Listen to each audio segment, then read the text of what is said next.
I walked into the courtroom as the defendant, but the arrogant officer testifying against me had no idea he was actually staring down the federal investigator sent to dismantle his entire criminal network. By the time I revealed my badge, his world, and the organized scheme he was hiding, began to collapse in a flurry of gunfire and broken glass. The gavel didn't bang. It cracked, echoing through the wood-paneled courtroom like a gunshot. I stood at the defense table, my hands clasped tightly enough to turn my knuckles white. Across the aisle, Officer Miller sat with that practiced, insufferable smirk he'd worn since the night he shoved me against the hood of my car. He was the golden boy of the precinct, the kind of cop who knew exactly how to twist a narrative to ensure the judge saw the villain he wanted them to see. "Officer Miller," the prosecutor began, his voice smooth and rehearsed, "could you describe the events of the evening of the 14th? Miller leaned into the microphone, his eyes flicking toward me with a glint of genuine malice. "Your Honor," the defendant was swerving erratically. When I initiated the stop, she was immediately combative. She refused to produce her license and began shouting slurs. During the search of the vehicle, I discovered a hidden compartment containing several packets with a substance that, based on my years of training, I recognized as high-grade contraband. He paused for dramatic effect, letting the lie hang in the air like smoke. My lawyer, a sharp-eyed woman named Elena, was scribbling furiously on her notepad. She knew, and I knew, that the contraband Miller claimed to have found was a fabrication. He hadn't searched my trunk because I had a stash. He had searched it because he wanted to plant something, anything, to make his quota for the month and get a problematic woman off the street. "And you're certain," the prosecutor pushed, "that the defendant was aware of the contents of the vehicle?" "Absolutely," Miller replied, his voice dripping with false conviction. "She panicked the moment I mentioned the search. She tried to bribe me, threatened my career, and eventually attempted to reach for my belt, clearly aiming for my sidearm. I had to restrain her for my own safety. It was a textbook case of a high-risk individual caught red-handed. I felt the heat rising in my chest. Everything he said was a calculated web of falsehoods. He had turned a routine traffic stop into a criminal charade, banking on the fact that the court would take his word over mine every single time. He had even filed an affidavit claiming I was linked to a local network known for trafficking, attempting to leverage a charge that would bury me under an enormous jail sentence. He wanted to frame this as an investigation into a wider criminal scheme, knowing that the fear of such activity would force the judge to keep me detained indefinitely. The courtroom was silent. I looked at the jury, 12 people who looked at me with varying degrees of skepticism and pity. They saw a black woman accused of transporting prohibited substances and resisting arrest. They didn't see the woman who had spent the last 3 years working undercover to dismantle the very corruption Miller thrived on. Elena stood up, her movement slow and deliberate.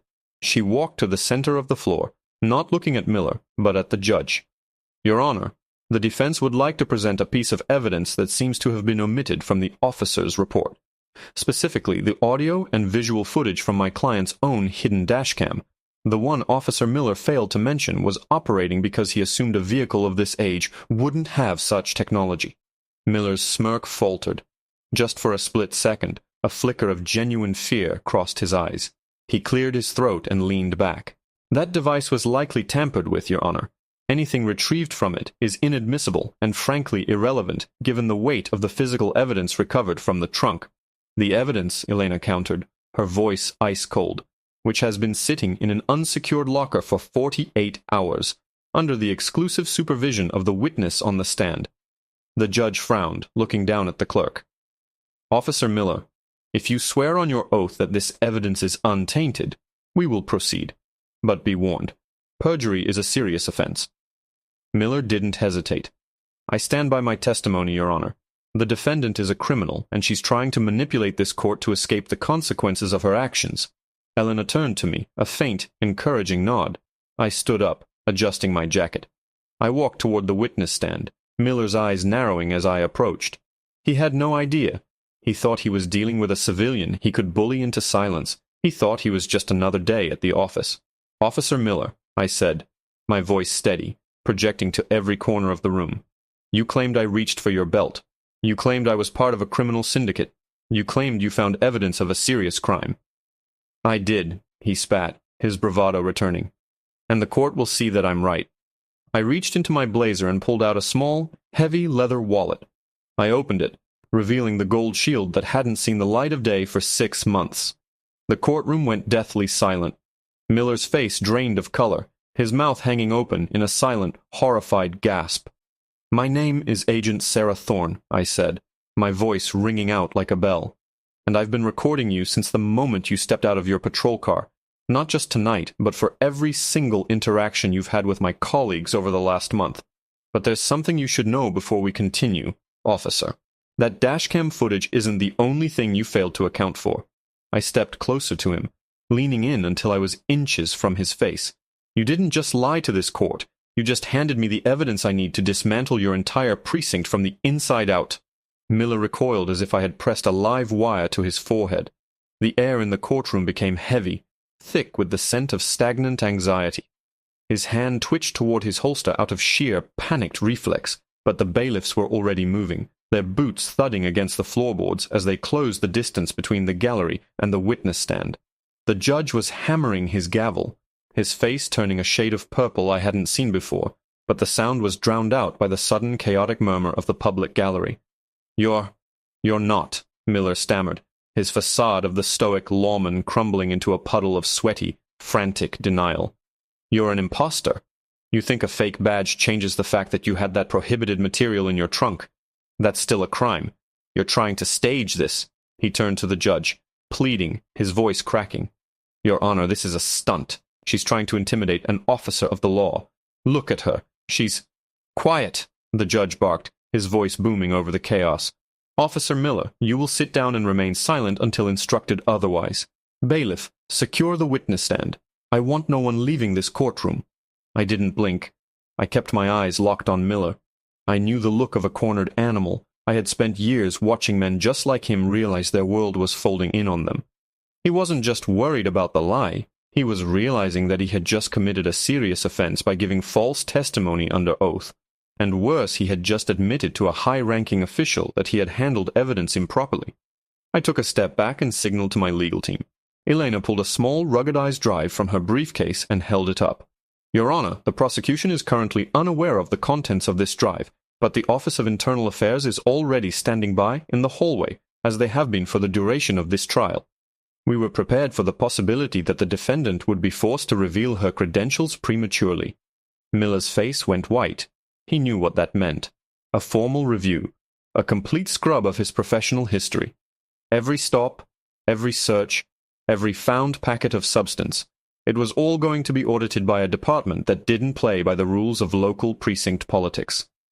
"I want my lawyer," Miller whispered, his voice barely audible over the humming of the courtroom lights.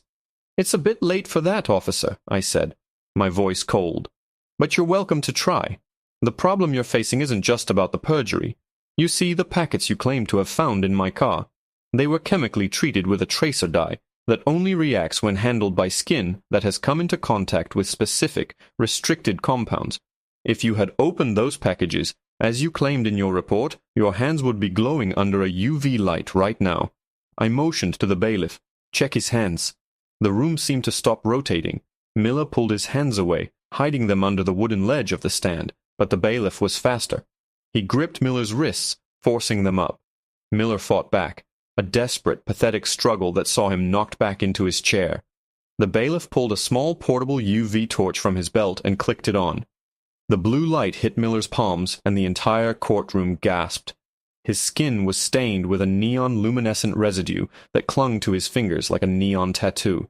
He had been so eager to plant the evidence to frame me that he hadn't realized I had been prepping the scene for months. "That residue," I noted, my voice echoing in the silence, "is linked to a widespread, organized scheme I've been tracking for 18 months. It's the same compound found in the evidence locker that went missing 3 weeks ago. The evidence locker you oversee, officer." Miller slumped, his spirit finally broken. He looked up at me, his eyes wide and glassy.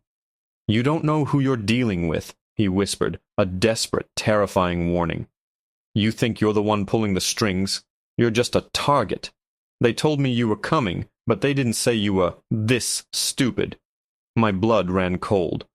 "Who told you?" I demanded, leaning over the stand. "Who gave you the order to intercept my vehicle?" Miller let out a jagged, hollow laugh. It was the laugh of a man who knew he was already a ghost. "You really think I acted alone? Look at the back of the courtroom, Agent. Look at who just walked through the doors." I slowly turned my head toward the heavy oak doors at the back of the courtroom. Standing there, silhouetted by the hallway light, were three men in dark tactical gear, men who were definitely not the court bailiffs, and they were holding something beneath their jackets that looked suspiciously like standard-issue agency hardware. One of them caught my eye, checked his watch, and made a single, sharp gesture with his hand. A throat-slitting motion. The courtroom wasn't just a place of trial anymore. It had just become a trap. The air in the room didn't just chill, it turned lethal. Those three men in the back were not there to observe a trial. They were there to sanitize a mistake. My hand instinctively dropped toward the small of my back, where I usually kept my sidearm, but I remembered with a sinking heart that I had surrendered my weapon at the security checkpoint before entering the courthouse. I was a federal investigator, but right now I was as vulnerable as a civilian in a thunderstorm. "Bailiff, secure the doors," I shouted, my voice cutting through the rising panic like a serrated blade. The bailiff, a veteran who had spent years in the force, took one look at the tactical gear of the men in the back and didn't hesitate. He slammed the heavy bolt on the courtroom door just as the first of the intruders reached for the handle. The wood shuddered under a massive muffled impact. They weren't just trying to walk in, they were breaching. Miller, still sitting in the witness chair with his glowing hands, suddenly lunged toward the judge's desk, his eyes darting toward the side exit. He wasn't trying to escape for his own safety. He was trying to open the secondary passage for them. I lunged, clearing the space between us in 2 strides. I tackled him, slamming him into the floorboards. He was stronger than he looked, fueled by a frantic, animalistic adrenaline.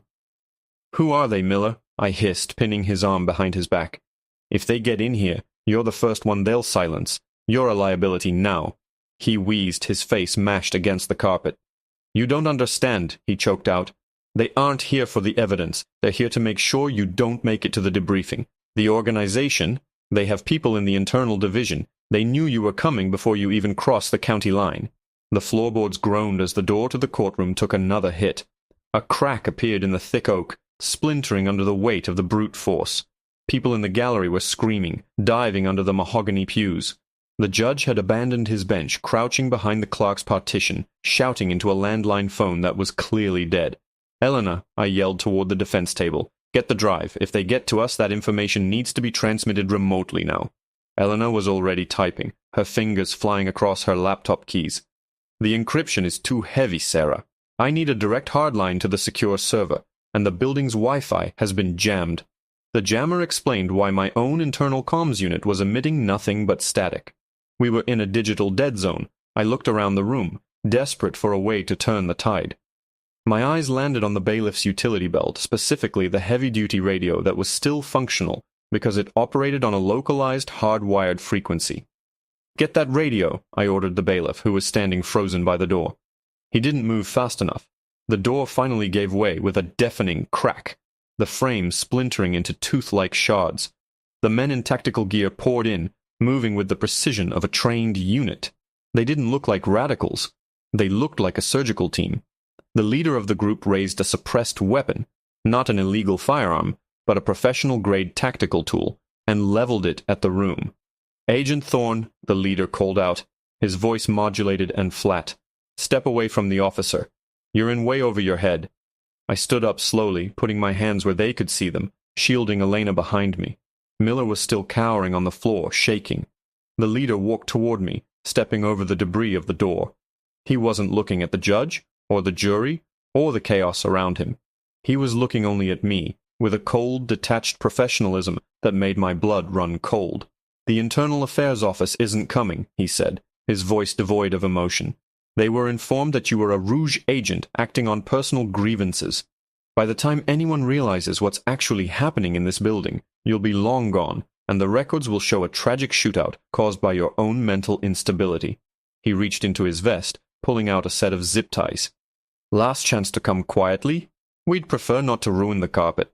I looked at the judge, who was still holding his useless phone. I looked at the jury, cowering in their seats. Then I looked back at the leader, and a sudden, sharp idea hit me. The courtroom was packed with cameras for the public record, And if I could trigger the court's emergency fire suppression system, it wouldn't just be water. It would be a cloud of heavy, opaque suppressant foam that would blind them instantly.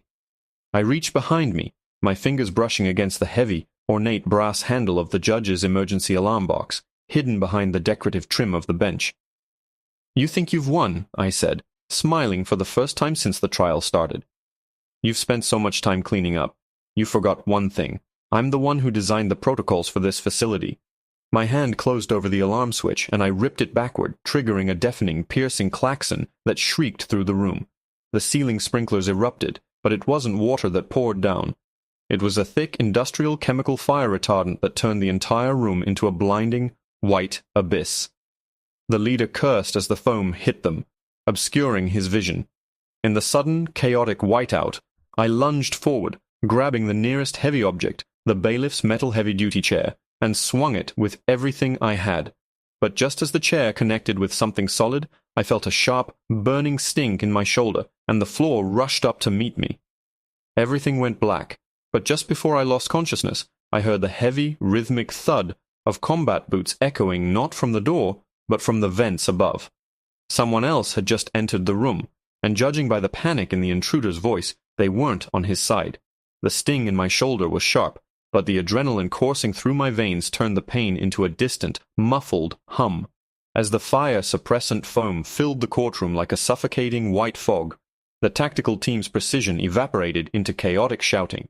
They were disoriented, their high-tech optics useless in the thick, chemical cloud. I scrambled back, pressing myself into the corner of the judge's bench as the sound of a heavy grate being ripped from the ceiling echoed above us. "Clear the floor! Target is down!" the team leader roared, firing blindly into the mist. But then, the roar was cut short by a series of precise, suppressed pops, a distinct sound that didn't come from the intruder's gear. Through the shifting white haze, I saw shadows descend from the vents. They moved with a fluidity that made the intruders look like amateurs.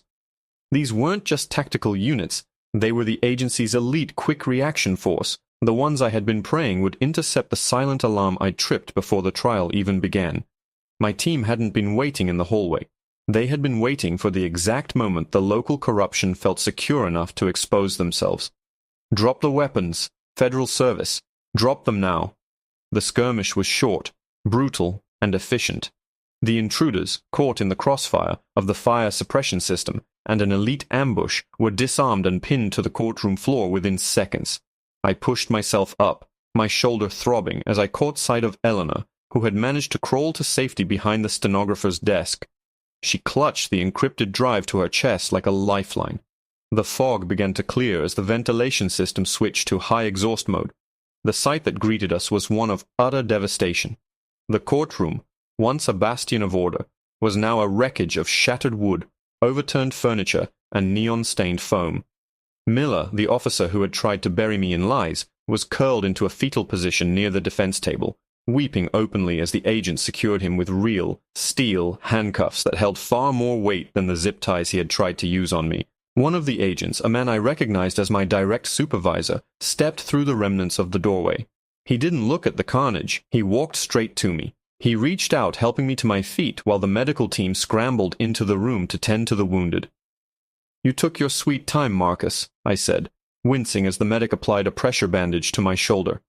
"We had to ensure we had a clean kill on the signal jamming," he replied, his eyes scanning the room with grim satisfaction. "Besides, you handled the heavy lifting. You drew them out perfectly. We've been trying to link the precinct's illicit supply chain to these outside contractors for months. Miller just gave us the final puzzle piece by leading us right to their front door." I looked over at Miller. He wasn't looking at me anymore. He was staring at the floor, his professional life, his social standing, and his freedom vanishing in the span of an hour. He had played the system, betting that prejudice would make the court blind to the truth. He hadn't counted on the fact that the person he was targeting was the one holding the keys to the entire operation. In the days that followed, the story broke across every major news outlet. It wasn't just a tale of a racist cop getting caught. It was the story of a systemic purge. The evidence on Elena's drive was the skeleton key. It revealed that Miller was merely a mid-level cog in a vast network of internal corruption, a group that had been skimming from evidence lockers for years. The enormous jail sentence he had tried to frame me with became his own reality. When he finally stood before a judge, a different one, in a secure federal facility, he didn't get to use his smirk. He got a life-altering sentence that would see him behind bars for decades, far away from the power he had abused. As for me, the incident didn't end my career. It accelerated it. I was promoted to lead the task force dedicated to cleaning up the regional departments. I never forgot the look in Miller's eyes when he realized who he was dealing with. The look of a man who realized that his hatred had been his undoing. I sat in my new office, the gold shield that had been my salvation resting on my desk. I pulled up the transcript of the trial one last time. There, in the record, it read, Agent Sarah Thorne, presiding in a temporary capacity as the lead investigator. I closed the file and looked out the window at the city. The law, I realized, was like the courtroom floor. It could be stained, cracked, and covered in grime, but if you were willing to stand your ground and fight for the truth, it could always be swept clean. I turned back to my work, ready for the next case. The game of shadows was over, and for the first time in years, the light was firmly on our side.